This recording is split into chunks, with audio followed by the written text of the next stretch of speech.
আমি নিজে এসে দালালের কাছে ধরা খাইলাম। দালাল আমার টাকায় ঠিক মতো নিল, কিন্তু আমার কোনো কাজ দিল না, কামা দিল না। সেই দালালে আবার ফোন দিয়ে বলে, আজমির তুমি কয়টা ভিসা বিক্রি করো, তোমার লাভ হবে, প্রত্যেক ভিসা 1 লক্ষ টাকা করে থাকবে, তুমি চাকরি করে ক টাকা কামাইবে, তুমি কয়টা ভিসা বিক্রি করো, দেখবা তুমি অল্প দিনে বড়লোক হয়ে যাবে। আমি তার উত্তর দিলাম, তুই যেরকম আমাকে ঠকাইলি, আমি বুঝি আর মানুষকে ঠকায় নিজে কোটিপতি হওয়ার চেষ্টা করবো। হ্যাঁ, কীভাবে আমাকে প্রস্তাবটাও দিলি? তুই আগে আমার নিজের সব কিছু ঠিক করে দে, তারপরে আমি মানুষ থেকে ভিসা বিক্রি করবো, তারপরে তোর উপরে বিশ্বাস আইব।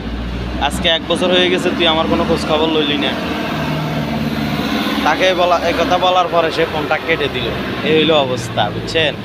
যে অফিস দালাল, বিভিন্ন দালাল ধরে যারা বিদেশে আসতে চান, তারা অতি সাবধান হয়ে যান ভাই। হাজার হাজার মানুষ এই সৌদি আরবে খুব কষ্ট করতেছে ভাই। আপনারা চেষ্টা করবেন আপন মানুষের সাথে আসার জন্য, এবং কাগজপত্র স্ট্যাম্প করে আসবেন। কথা বুঝছেন? আমি কোনো স্ট্যাম্প করি নাই, শুধু বিশ্বাসের উপরে টাকা দিচ্ছি, এই কারণে আমি তাদেরকে কিছু করতে পারতেছি না আপাতত। কথা বুঝছেন? টাকা তো চলে গেছে, সমস্যা নাই, কিন্তু আমার কারণ প্রমাণ না থাকার কারণে আমি এখন তাদেরকে কিছু করতে পারতেছি না।